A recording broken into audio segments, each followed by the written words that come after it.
In this session, we will be discussing about the origin, insertion, nerve supply and action of the different muscles of the body. So, we will start with the muscles of the head and neck first. So, first of all, the muscles of the head. There are lots of muscles are seen, especially 6 muscles are seen at the head. The muscles are occipitofrontalis, frontalis, then orbicularis oculi, corrugator supercilii and depressor supercilii. So, the muscles include occipitofrontalis, occipitalis, frontalis, orbicularis oculi, corrugator supercilii and depressor supercilii. Occipitofrontalis, it contains 2 occipital bellies and 2 frontal bellies, and it is inserted at the gallia aponeurotica, and nerve supply is from the facial nerve, and action of this occipitofrontalis is raises the eyebrow. This is the muscle which causes raising of the eyebrow. Then next muscle is the occipitalis. Occipitalis originates from the superior nuchal line of the occipital bone and the mastoid process of the temporal bone. Now, it is inserted at gallia aponeurotica, and the nerve supply is again the facial nerve, especially a branch called posterior auricular nerve, and its action is wrinkling of the eyebrow. Frontalis originates from the gallia aponeurotica, and it is inserted at the mastoid process, and nerve supply is from the facial nerve. Its action is wrinkling of the eyebrow. Orbicularis oculi, next muscle is the orbicularis oculi. It is originate from the frontal bone, medial palpebral ligament and lacrimal bone, and it is inserted at the lateral palpebral raphe, and its nerve supply is zygomatic branch of the facial nerve and the temporal branch of the facial nerve, and its main action is it is the muscle which closes the eyelid. Next muscle is the corrugator supercilii. It's originated from the superciliary arches, and it is inserted at the forehead skin near the eyebrow. Nerve supply again the facial nerve, and it is the muscle which wrinkles the forehead. And depressor supercilii, its origin from the medial orbital rim, and it is inserted at the medial aspect of the bony orbit. Nerve supply is the facial nerve, and its main function is depression of the eyebrow. Now, the muscles of face, these are the muscles of facial expression. Occipitofrontalis we already discussed. Then procerus, nasalis muscle, depressor septi nasae, orbicularis oculi, corrugator supercilii, depressor supercilii, auricular muscles, orbicularis oris, depressor angulae oris, risorius, zygomaticus major, zygomaticus minor, levator labiae superioris, levator labiae inferioris, and levator labiae superioris, levator labiae superioris, then depressor labiae inferioris, levator angulae oris, buccinator, mendalis and platysma. These are the muscles seen at the face. Now, we will go through some important muscles. Orbicularis oculi, its origin from the frontal and maxillary bone, and it is inserted at the skin of the eyelid, and its action is blinking, squinting, forceful closing of the eyelids. Then orbicularis oris, its origin from the fibers of the mouth muscles, and it is inserted at the muscles and skin angles of the mouth, and action is closes and protrudes the lips. Then platysma, it is originate from the pectoralis and deltoid fascia, and is inserted at the lower border of the mandible and the mouth skin. Then its main work is depress the mandible, it draw angle of the mouth downwards and it tightens the skin of the neck. This is the action of platysma. Now extraocular muscles. Extraocular muscles, these include superior tarsus, levator palpebrae superioris, superior rectus, inferior rectus, medial rectus, lateral rectus, that is rectus group, then oblique group, which includes superior oblique and inferior oblique. So the superior tarsal, its origin from the underside of the levator palpebrae superioris. It inserted at the superior tarsal plate, and it is the nerve supply is the sympathetic nervous system, and action it raises the upper eyelid. Levator palpebrae superioris, it originates from the sphenoid bone, and it is inserted at the tarsal plate of an upper eyelid, and the nerve supply is from the oculomotor nerve. Its main function is retraction and elevation of the eyelid. Then the rectus muscle group, there are 4 rectus are there. There are superior rectus, inferior rectus, medial rectus and lateral rectus. Superior rectus originate from the annulus of the zin at the orbital apex, and it is inserted at the superior, it is superior to the corneal limbus, and its nerve supply is oculomotor nerve, and its action is elevation, adduction and rotation of the eye.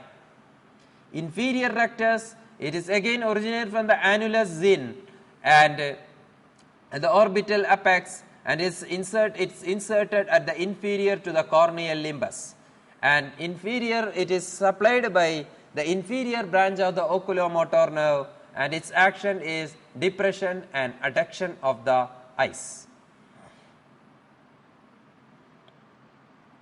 Then the medial rectus, it originates from the annals of the zin, and it is inserted at the again the corneal medial to the corneal limbus, and the nerve supply is inferior division of the oculomotor nerve, and its action is adduction of the eyeball.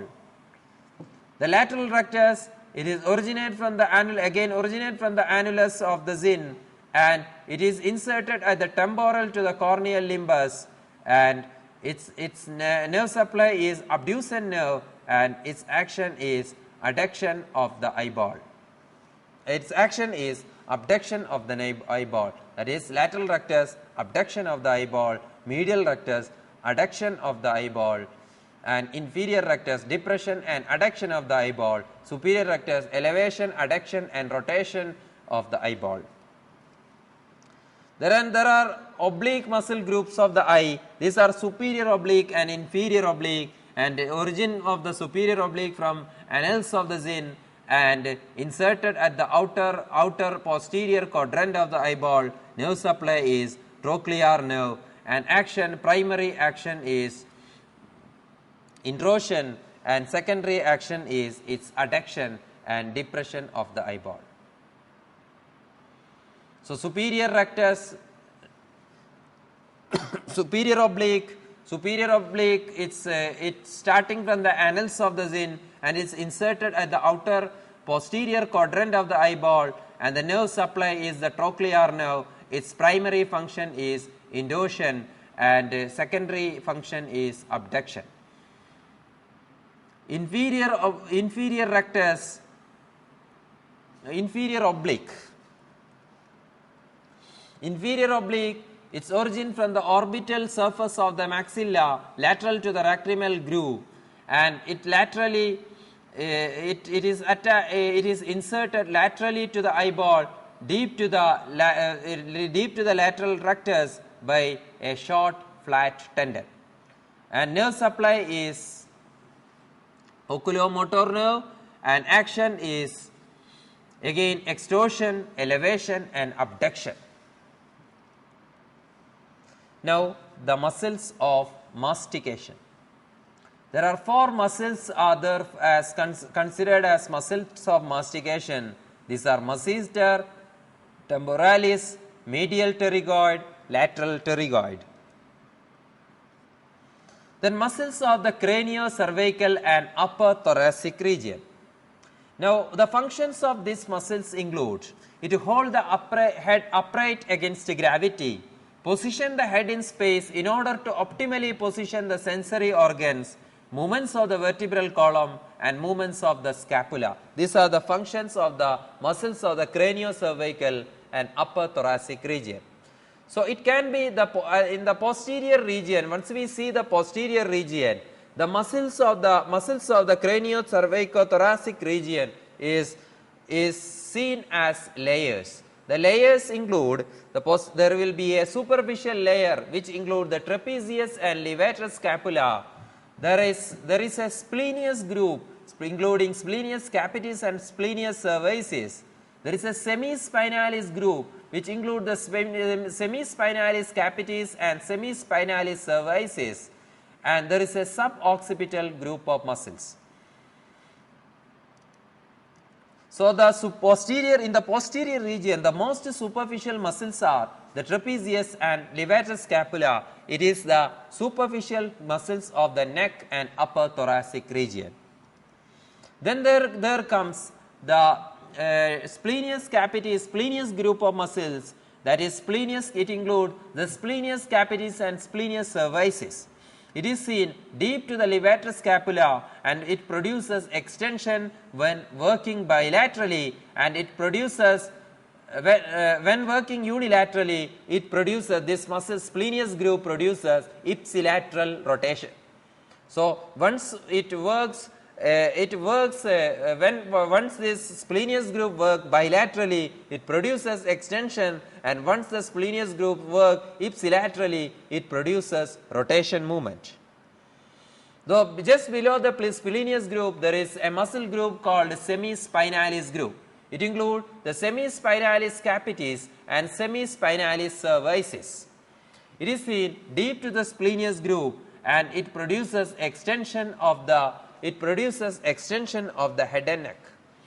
Then below the semispinalis group, there is longissimus group is there. It includes longissimus capitis and longissimus cervicis. And the deepest muscle group is there. These are called suboccipital muscles. These are seen at the suboccipital region.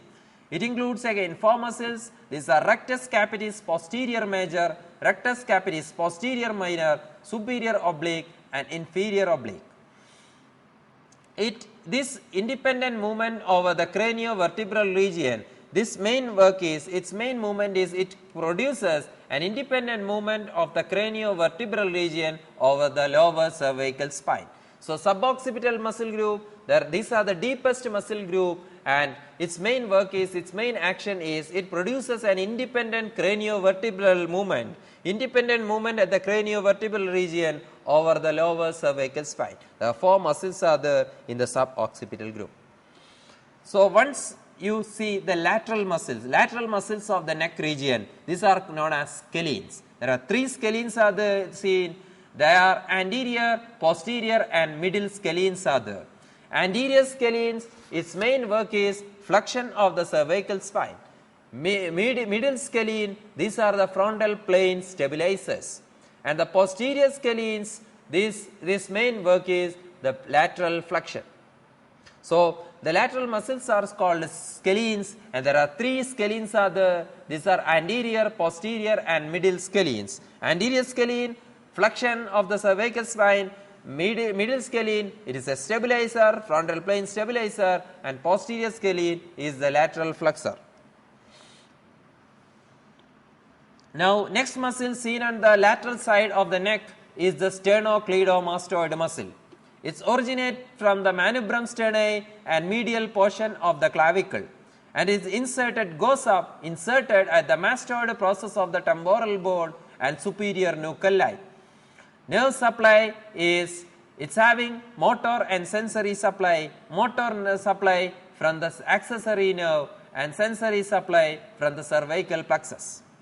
Now, its action is once it acts alone, it tilts the head to its own side and rotates it so the face is turned towards the opposite side. This is the action. Once acting alone, the head tilt to its own side and rotate it so that the face turns towards the opposite side. Now, once it acts together, it flexes the neck, raises the sternum and assists in forced inspiration. So, it flexes the neck, if it works together, it causes the flexion of the neck, it raises the sternum and it assists in forced inspiration.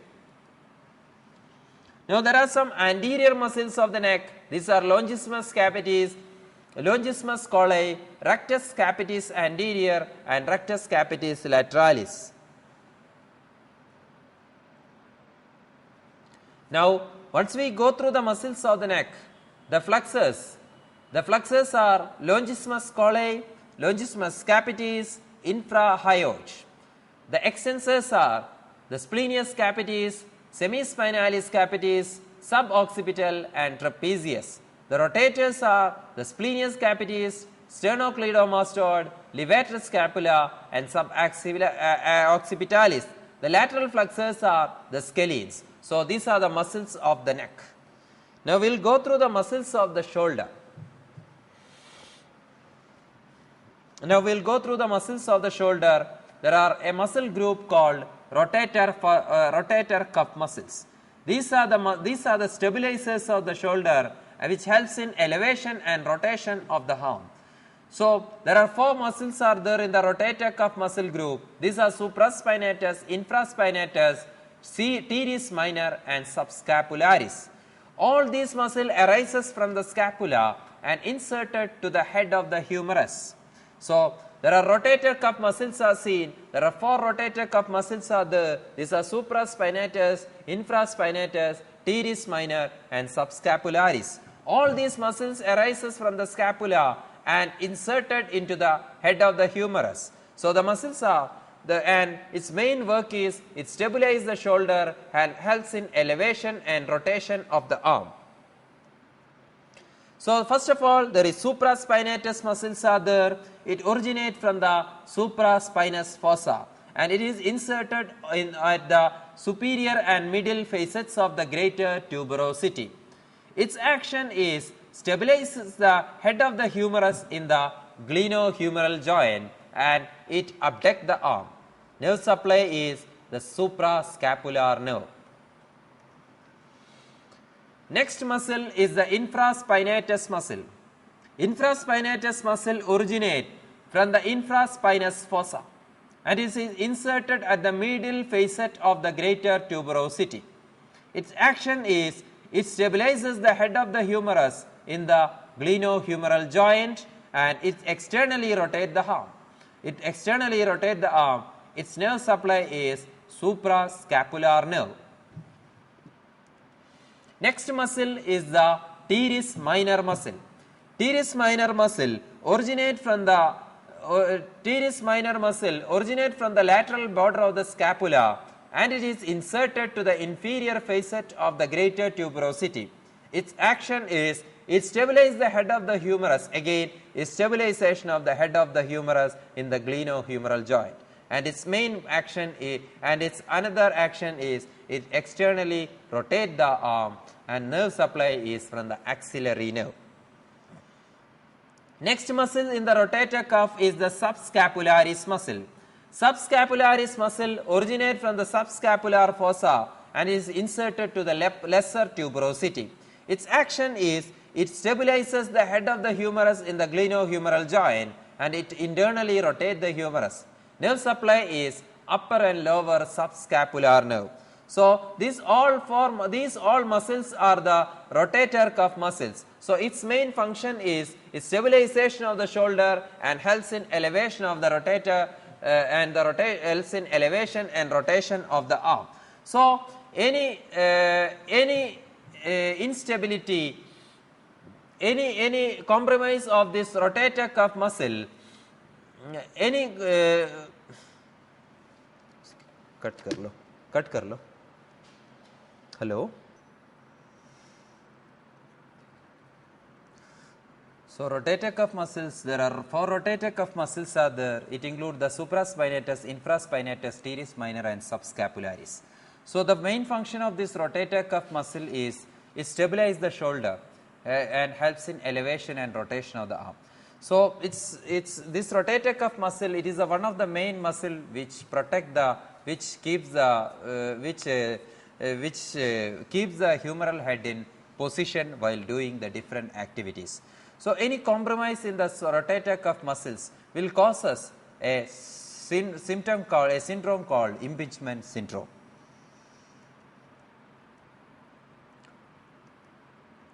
Now, next muscle is commonly seen at the shoulder region is the deltoid muscle. It is a multi-pinnate muscle and its origin is from the anterior border of the lateral 1/3 of the clavicle and lateral border of the acromion process, lower lip of the crest of the spine of the scapula, and it is inserted at the deltoid tuberosity of the humerus. Nerve supply is the axillary nerve. Action is, it's having three types of fibers: acromion fibers, anterior fibers and the posterior fibers. Acromion fibers are the powerful abductors of the shoulder. Anterior fibers are the flexors and medial rotators of the shoulder, and posterior fibers are the extensors and lateral rotators. So, deltoid muscle, it is seen on the at the shoulder on the lateral side of the shoulder, and its origin from the, it's having three origin: anterior border of the lateral 1/3 of the clavicle, lateral border of the acromion process, lower lip of the crest of the spine of the scapula, and it's inserted to the deltoid tuberosity. Its action is it's having three types of fibers. Acromion fibers are the powerful abductors, anterior fibers are the flexors and the medial rotators, the posterior fibers are the extensors and lateral rotators. Now, we will be discussing about the muscles of the pectoral region or chest region. The pectoral region muscles include pectoralis major, pectoralis minor, subclavius and serratus anterior. Pectoralis major, its origin is from the anterior surface of the medial half of the clavicle. Anterior surface of the medial half of the clavicle, half of the breadth of the anterior surface of the manubrium sternum up to the 6th costal cartilage, and manubrium and sternum up to the 6th costal cartilage, 2nd to 6th costal cartilage, aponeurosis of the external oblique muscle of the abdomen. So, its origin is from the anterior surface of the medial half of the clavicle, half of the breadth of the anterior surface of the manubrium and sternum up to 6th costal cartilage level, 2nd to 6th costal cartilage, and aponeurosis of the external oblique muscle of the abdomen. Now, it is inserted to the in the lateral lip of the bicipital groove of the humerus, and its nerve supply is from the medial, its nerve supply is medial and lateral pectoral nerve. Its main function is, it is adduction and medial rotation of the shoulder. Its clavicular part causes the flexion of the arm. An extension of the flexed arm against resistance is done by the sternocostal part of the muscle. So, its action of the pectoralis major is, these are the adductors and medial rotators of the shoulder, and the clavicular part of the muscle causes the flexion of the arm, and extension of the flexed arm against resistance is done by sternocostal part of the muscle. Next muscle in the pectoral region is the pectoralis minor muscle. Pectoralis minor muscle originates from the 3rd, 4th and 5th rib near the costochondral junction, and it is also originated from the intervening fascia covering the external intercostal muscles, and it is inserted at the medial border and the upper surface of the coracoid process. Its nerve supply is from the medial and lateral pectoral nerve. Its action of the pectoralis minor is, it draws the scapula forward and depresses the point of the shoulder and it helps in forced inspiration. So, pectoralis minor muscle, it helps in forced inspiration also. Next muscle in the pectoral region is the subclavius muscle. Its origin is from the first rib at the costochondral junction, and it is inserted at the subclavian groove in the middle 1/3 of the clavicle. Now, its nerve supply is from the nerves to subclavius. Nerve supply is nerve to subclavius, which is from the brachial plexus. Its action is it steadies the clavicle during the movement of the shoulder. So, subclavius muscle steadies the clavicle during the movement of the shoulder. Next muscle at the chest region or pectoral region is the serratus anterior muscle. This is also called boxer's muscle. So, serratus anterior is occasionally called big swing muscle or boxer's muscle, because it is largely responsible for the protraction of the scapula, that is pulling the scapula forward around the rib cage that occurs when someone throws a punch. So, origin of the serratus anterior from fleshy slips from the outer surface of the upper 8 or 9 ribs, and is inserted to the costal aspect of the medial margin of the scapula. Nerve supply is long thoracic nerve. It is from the root of the brachial plexus C5, C6 and C7. Action is protraction and stabilization of the scapula, and it assists in upward rotation of the scapula. So, these are the muscles of the chest region or muscles of the pectoral region. It includes the pectoralis major, pectoralis minor, subclavius and serratus anterior. Now, we will be discussing about the muscles of the arm. Muscles of the arm, the muscles can be divided into two compartments. There is an anterior compartment and there is a posterior compartment, and the muscles of the anterior compartment include the coracobrachialis, biceps brachii and brachialis. Muscle of the posterior compartment is the triceps muscle.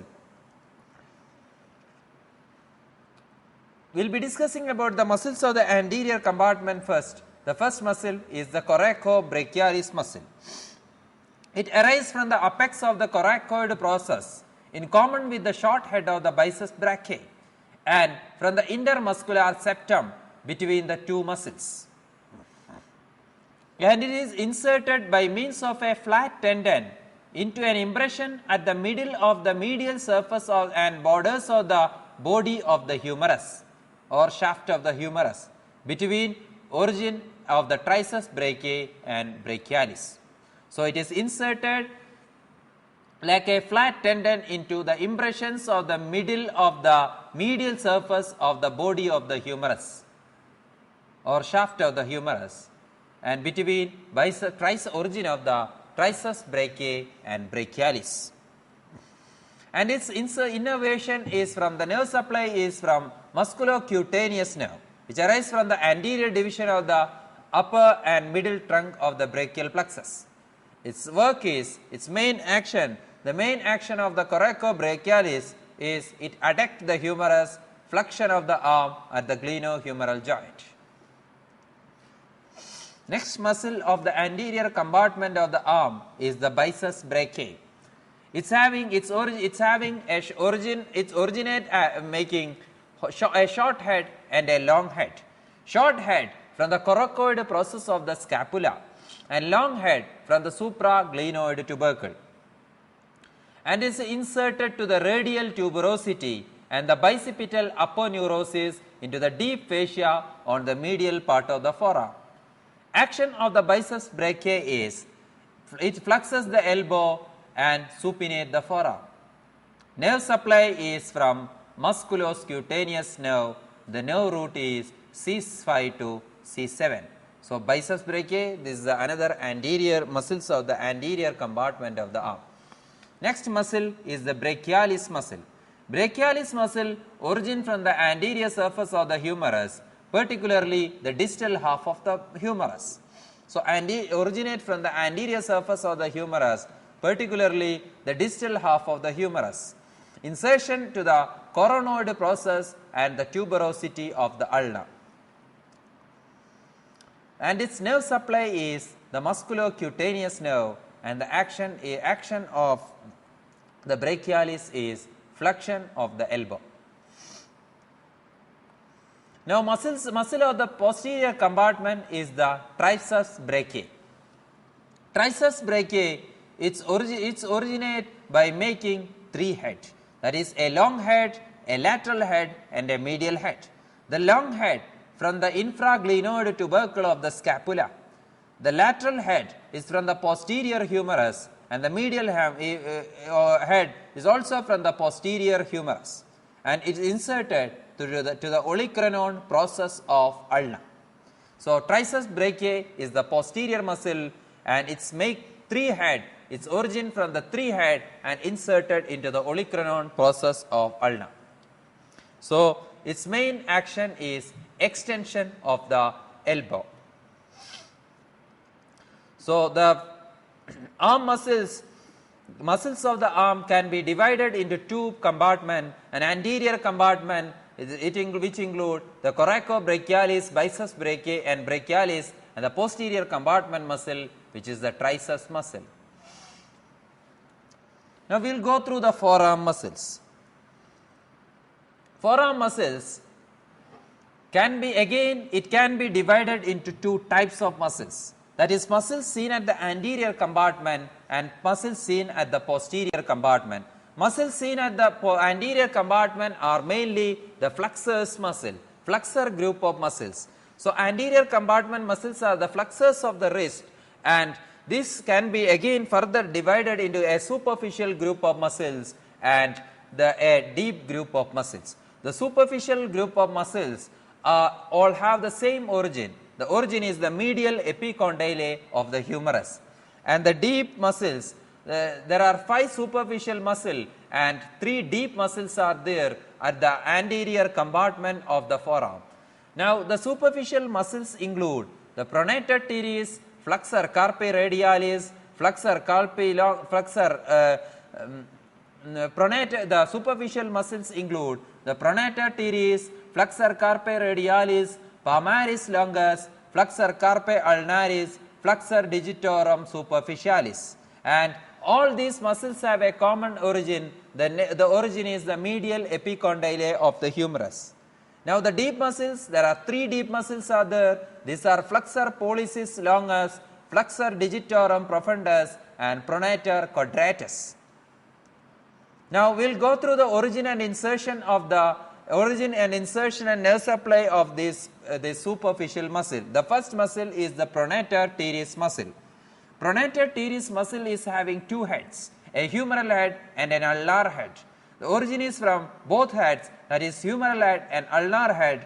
Humeral head, it is from the common flexor origin, that is from the medial epicondylae of the humerus.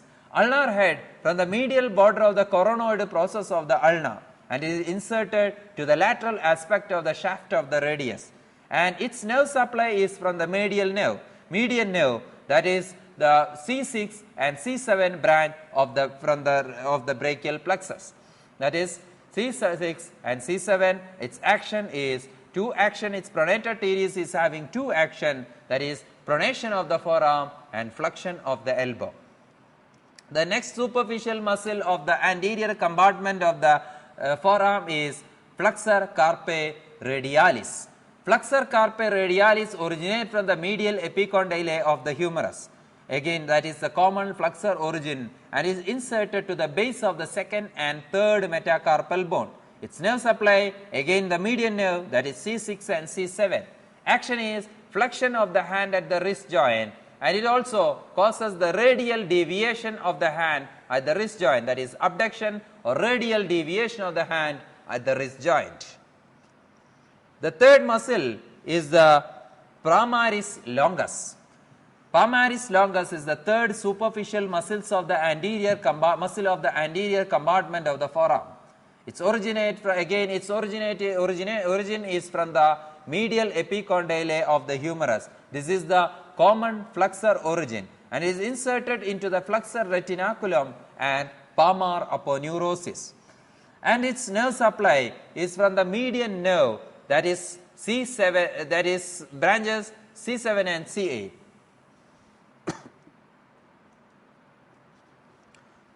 Palmaris longus, again palmaris longus, its origin is from the medial epicondylae of the humerus and is inserted to the flexor retinaculum and the palmar aponeurosis. Its nerve supply is the median nerve, and action is it flexes the wrist joint.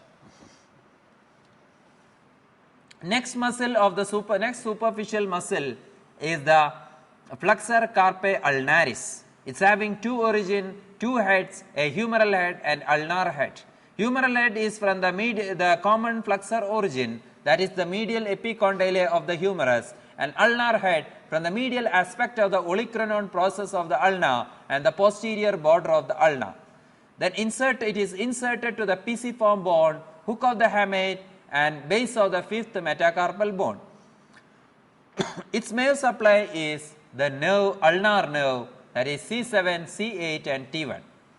So, for the function of the flexor carpi ulnaris is it flexes the hand at the wrist joint and it adducts the hand. The flexion and adduction of the is the function of the flexor carpi ulnaris, that is adduction and ulnar deviation of the wrist. Next superficial muscle is the flexor digitorum superficialis. Its origin is it's having two heads, a humero-ulnar head and the radial head.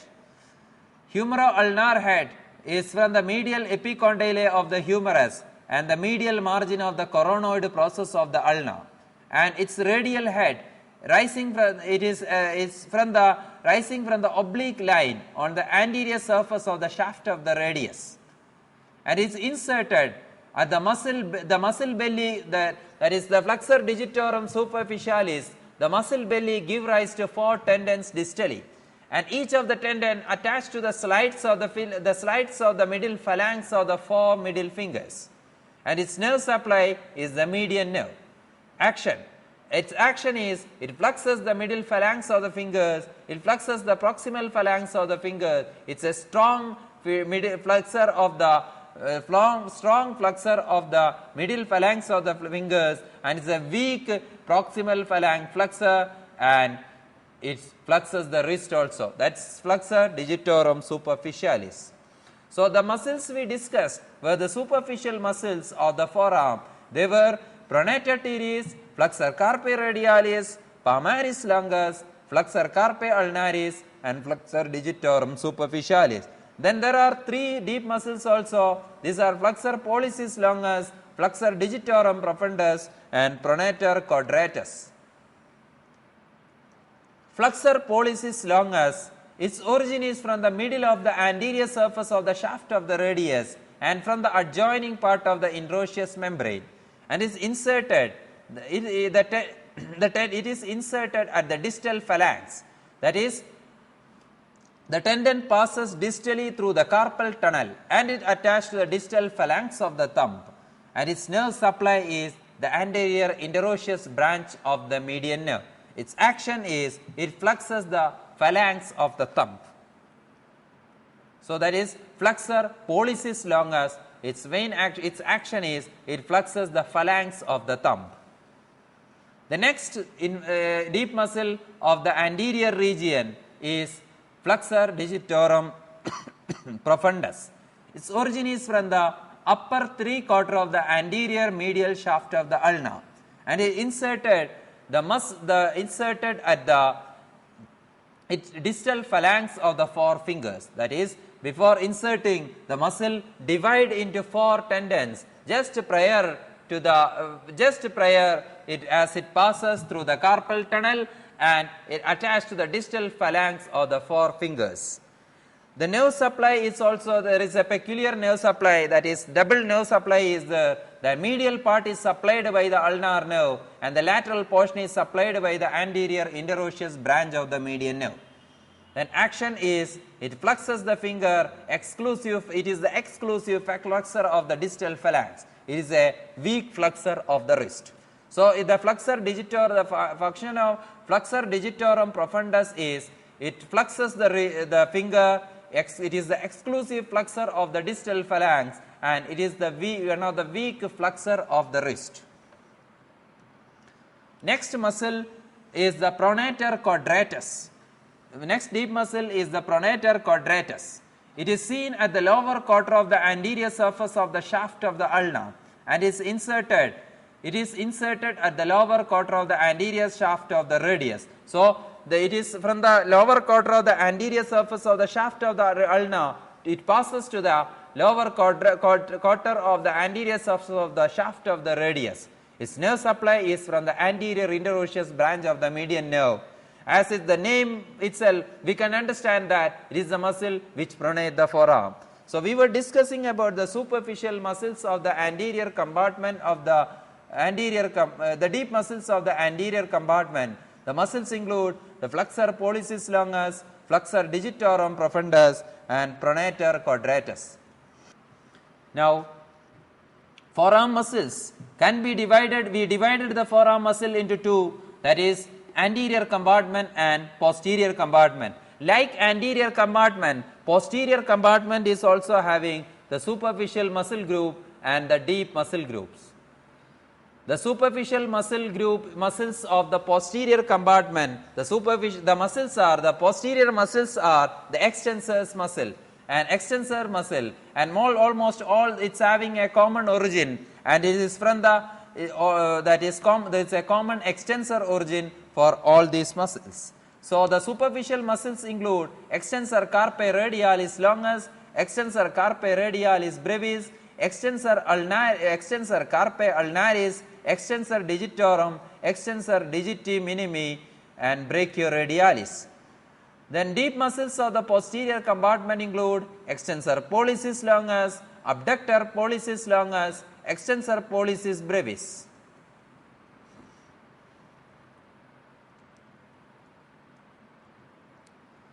Now, we will discuss the different superficial muscles of the posterior compartment. The first muscle is the extensor carpi radialis longus. It originates from the lower third of the lateral supracondylar ridge of the humerus and is inserted at the posterior surface of the base of the second metacarpal bone, and its nerve supply is the radial nerve, and action is extend and adduct the hand at the wrist joint. So, extensor carpi radialis longus, it is from the lower third of the lateral supracondylar ridge of the humerus, and it is inserted at the posterior surface of the base of the second metacarpal bone, and nerve supply is from the radial nerve, and its action it extend and abduct the hand at the wrist joint. Second muscle of the superficial extensor group is the extensor carpi radialis brevis. Its origin is from the common tendon attached to the lateral epicondylae of the humerus. It's having a these muscles are having a common extensor origin, and the origin is from the lateral epicondylae of the humerus, and is inserted to the posterior surface of the base of the third metacarpal bone, and the nerve supply is the posterior interosseous nerve, and action is it extend and abduct the hand at the wrist joint. Next muscle is the extensor carpi ulnaris. This is the next superficial muscles of the posterior compartment. Its origin from the common tendon, again the common extensor origin, that is from the common tendon attached to the lateral epicondylae of the humerus, and is inserted at the posterior surface of the base of the fifth metacarpal bone, and its nerve supply is posterior interosseous nerve. Its action, the action of the extensor carpi ulnaris is it extend and adduct the hand at the wrist joint. Next muscle of the superficial muscle is the extensor digitorum. That is, it again originates from the common extensor origin, that is epicondylae of the humerus. Then once we discuss the regarding the insertion, the muscle divide into four tendons which pass to the fingers and form the dorsal expansion. On the dorsum of the hand, these are interconnected by the fibrous tissues. Near the proximal interphalangeal joint of each finger, the expansion divide into a central part which insert to the base of the middle phalanx, and two lateral parts which insert to the base of the distal phalanx. So, insertion, the extensor digitorum muscle, the muscle divide into 4 tendons and it passes to the finger to form the dorsal expansion. On the dorsum of the hand, these are interconnected by fibrous tissues. Near the proximal interphalangeal joint of the each finger, the expansion divide into a central part which insert to the base of the middle phalanx and 2 lateral parts. So, the expansion divide into a central part and 2 lateral part. The central part inserted to the base of the middle phalanx and the 2 lateral part insert to the base of the distal phalanx. The nerve supply of this muscle extensor digitorum is posterior interosseous nerve. Action is mainly it extends the metacarpophalangeal joint. It also assists in extending the proximal and distal IP joint and arm. So, action of the extensor digitorum is extension of the metacarpophalangeal joint and it assists in extending the proximal and distal interphalangeal joint also. Next superficial muscle of the extensor compartment is the extensor digiti minimi. Its again origin is from the common tendon attached to the lateral epicondylae of the humerus and inserted via 2 tendons to the dorsal expansion of the little finger, and its nerve supply is from the posterior interosseous nerve, that is C7 and C8. And action of this extensor digiti minimi is it assists in the extension of the little finger. So, by the name itself we can understand that it is the extensor of the little finger. Next muscle of the posterior superficial muscles of the posterior compartment is the brachioradialis. Its origin is from the upper 2/3 of the lateral supracondylar ridge of the humerus, and it's come down and is attached to the base of the styloid process of the radius, and its nerve supply is from the radial nerve. Its action is it fluxes the forearm and it assists in rotating, it assists in restore. Its action is it fluxes the forearm and is assist in rotating or restoring the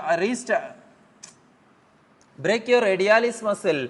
It origin from the upper 2/3 of the lateral supracondylar ridge of the humerus and is inserted to the base of the styloid process of the radius, and its nerve supply is the radial nerve, that is C5 and C6. Its main action is it fluxes the forearm, and although this muscle is along with the extensor group of muscle and the nerve supply is also from the extensor nerve, that is radial nerve, but it is the muscle which fluxes the forearm. It assists in rotating or restoring the arm into a mid-prone position depending upon the initial position. So, we were discussing about the superficial muscles of the posterior compartment of the that is superficial muscles of the posterior compartment of the forearm. It includes the extensor carpi ulnaris longus, extensor carpi radialis brevis, extensor carpi ulnaris, extensor digitorum, extensor digiti minimi and brachioradialis. All these muscles are having a common extensor origin, that is from the lateral epicondylae of the humerus. Now, there are certain muscles which is deep in the posterior compartment. The muscles include the extensor pollicis longus, abductor pollicis longus, extensor pollicis brevis. Abductor pollicis longus. The origin of the abductor pollicis longus is from the posterior surface of the ulna and is inserted on the posterior surface of the base of the distal phalanx of the thumb, and its nerve supply is from the posterior interosseous nerve, that is C7 and C8, and by the name itself we can understand its function, that is it is the extensor of the thumb. So, extensor pollicis longus from the posterior surface of the ulna and is inserted in the posterior surface of the base of the distal phalanx of the thumb. Nerve supply posterior interosseous nerve, and its action is it extends the thumb. Next muscle is the abductor pollicis longus. Abductor pollicis longus origin from the middle of the posterior surface of the shaft of the ulna and radius, and it is inserted on the posterior surface of the base of the first metacarpal bone. Nerve supply: posterior interosseous nerve C7 and C8. Action is abduction and extension of the thumb. So, abductor pollicis longus from the middle of the posterior surface of the shaft of the ulna and radius and inserted to the posterior surface of the base of the first metacarpal bone. Nerve supply is from the posterior interosseous nerve, and action is it abduct and extend the thumb. Next is the extensor pollicis brevis. Its originates from the posterior surface of the radius and is inserted to the posterior surface of the proximal phalanx of the thumb. Its nerve supply is again the posterior interosseous nerve, and its action is it extend the thumb. So, we were discussing about the deep muscles of the posterior compartment. These muscles are extensor pollicis longus, abductor pollicis longus, and extensor pollicis brevis. Now, there are some intrinsic muscles of the hand. This include the thenar muscles and adductor pollicis, hypothenar muscles, lumbricals, dorsal interosseous, and palmar interosseous. So, the intrinsic muscles are the muscles which is seen inside which is not coming out of the wrist joint. These are the thenar muscles and adductor pollicis, hypothenar muscles, lumbricals, dorsal interosseous, and palmar interosseous. We will go through some of the important intrinsic muscles of the hand. The first muscle is the abductor pollicis brevis. Abductor pollicis brevis, its origin from the scaphoid and trapezium bone, and it's inserted at the proximal phalanx of the thumb. So, its action is adduction of the thumb. The next muscle is the opponent pollicis. Its origin is from the trapezium, and it's inserted to the metacarpal bone of the thumb, and its action is it rotate the first metacarpal medially, that is the function is opposition of the thumb. So, opponent pollicis brevis, opponent pollicis is the muscle which causes opposition of the thumb, and its origin is from the trapezium and is inserted to the metacarpal of the thumb. Next muscle is the flexor pollicis brevis. Its origin is from the trapezium and the first metacarpal, and it is inserted to the proximal phalanx of the thumb, and its action of the flexor pollicis brevis is it flexes and adducts the thumb.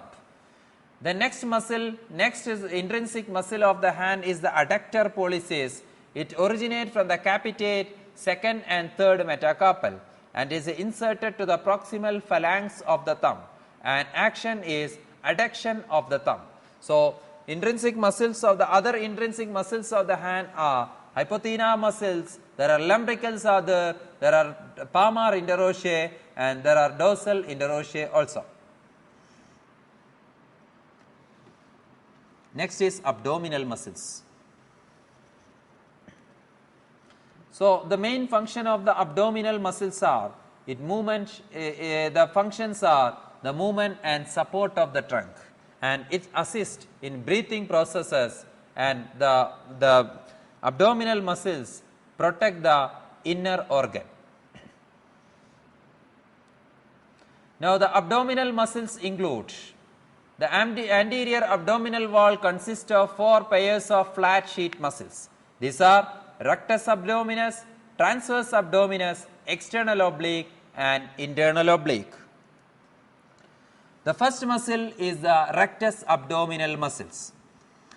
These are 2 parallel muscles seen on both sides, that is 2 parallel muscle, and it is separated by a middle band of connective tissue called linea alba.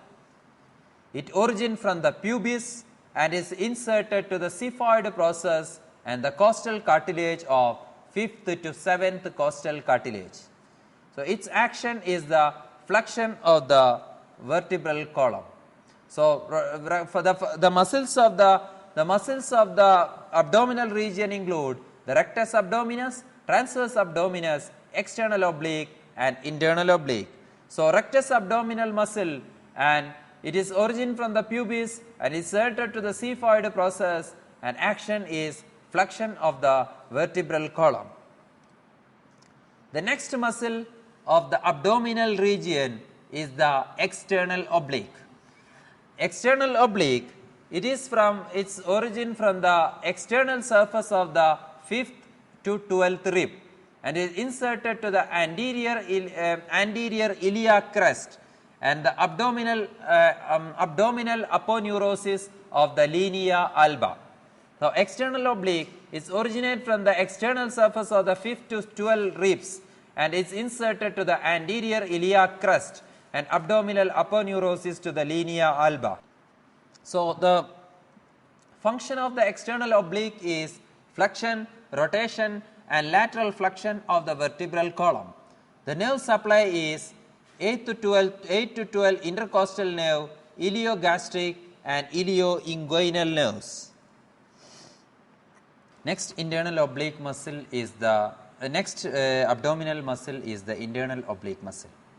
It originates from the anterior iliac crest and lateral half of the inguinal ligament and thoracolumbar fascia. So, it is having three origin.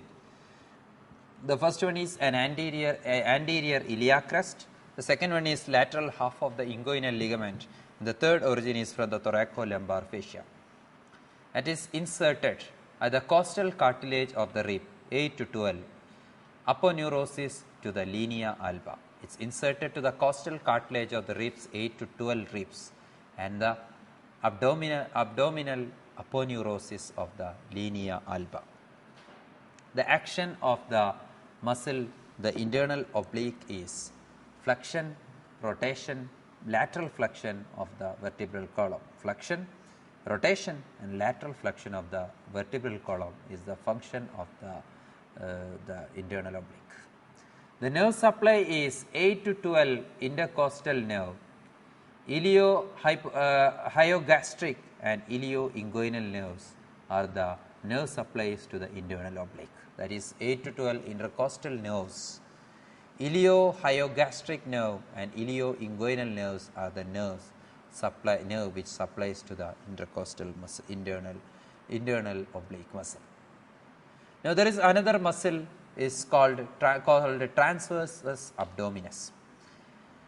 Transverse abdominis is originate from the anterior iliac crest, lateral half of the inguinal ligament, thoracolumbar fascia and cartilage of the ribs 6 to 12 and is inserted at the abdominal aponeurosis of the linea alba, xiphoid process and symphysis pubis. So, it is inserted at the abdominal aponeurosis to the linea alba, xiphoid process and pubic symphysis. The action is it compresses the abdomen. Nerve supply is again intercostal nerve, that is 7 to 12 intercostal nerve, iliohyogastric nerve and ilioinguinal nerve. So, these are the muscles of the abdominal region. So, its main work is the function of these muscles were movement and support of the trunk.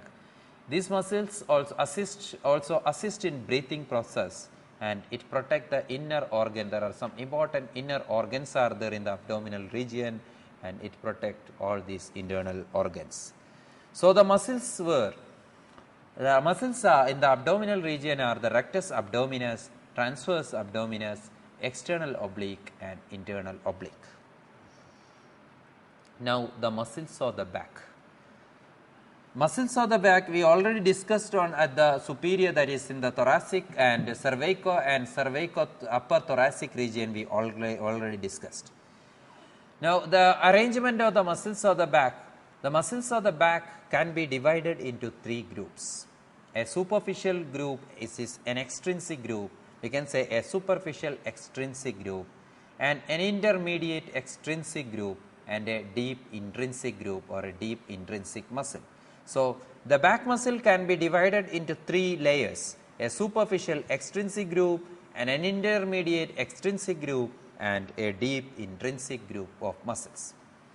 Now, extrinsic group of muscles, the function of extrinsic group of muscles, superficial extrinsic group of the muscles, these are the muscles which connect the limb to the axial skeleton, and these muscles are innervated by ventral rami or cranial nerve level. Now, the muscles include the trapezius, latissimus dorsi, levator scapula, rhomboides major, and rhomboides minor. So, the superficial muscle group include the superficial extrinsic muscle include the trapezius, latissimus dorsi, levator scapula, rhomboides major, and rhomboides minor. So, these are the superficial muscle groups. Next is the intermediate extrinsic muscle group. Intermediate extrinsic muscle group include the serratus posterior group, that is, it includes the serratus, especially the serratus posterior group. It includes the serratus posterior superior and serratus posterior inferior. So, intermediate group is the serratus group. It contains two muscles, that is serratus posterior superior and serratus posterior inferior.